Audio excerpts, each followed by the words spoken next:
Hi guys, welcome back to the VPN Drugs channel. If you've been using a VPN in the Middle East, you might have noticed something. Either VPNs don't work at all or they are very unreliable. So why are VPNs so unreliable in the Middle East? Well, in today's video, we're going to discuss the reasons why VPNs underperform in this region and what you can do to make your VPNs more reliable. Let's get started.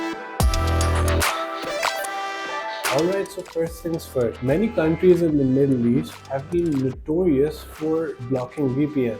Countries like Iran, Israel, Egypt, and the UAE have very strict restrictions on internet usage and online censorship, which is where the problem begins. But it's not just the websites you're not able to access in these regions. It's how internet traffic is tracked over here. You see, the countries we mentioned use something called Deep Packet Inspection or DPI, and even though it sounds very technical, DPI usually means that these countries have access to your internet traffic and what goes on in the internet traffic in great detail.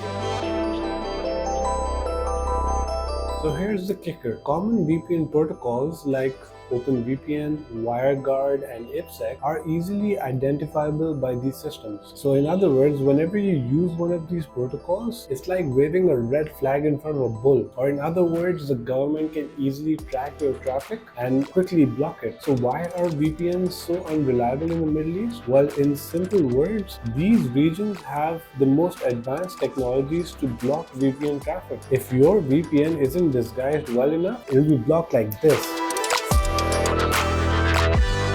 Here's what you need to know. Standard VPNs use OpenVPN or WireGuard protocols, which are very easy to catch. It's like VPNs are holding big flashy signs saying, hey, we're using a VPN, come block us. This is why it's so difficult to use a VPN in countries that have advanced firewalls. But there is a simple workaround. You need to look for VPNs that offer data obfuscation or double encryption. Features like these disguise your VPN traffic as normal internet traffic, and therefore they are harder to catch.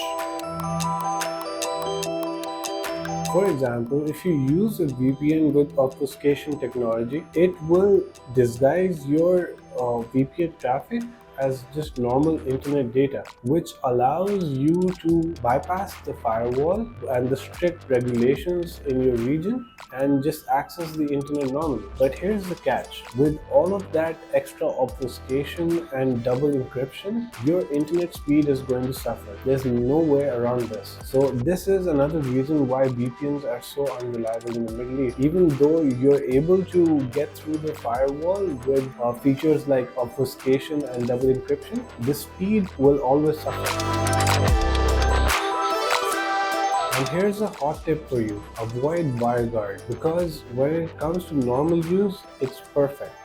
But when you're working with countries with strong VPN censorship, it's just too easy to detect. I recommend sticking with protocols like OpenVPN or other protocols with TCP options because they work better. But no promises, because nothing works perfect when it comes to VPNs in the Middle East. And the next time you're wondering why your VPN isn't working in a Middle Eastern region, it's probably not the VPN app, it's the protocol that you're using. So now you know why VPNs are so unreliable in the Middle East. It's all about strong internet censorship, firewalls, and the VPN protocols that you're using. If you enjoyed this video, don't forget to like, share, and subscribe for more VPN tips and tricks. And as always, we'd love to hear from you in the comments below. What has your experience been like with VPNs in the Middle East? With that said, thank you for watching, and we'll see you in the next video. Bye bye.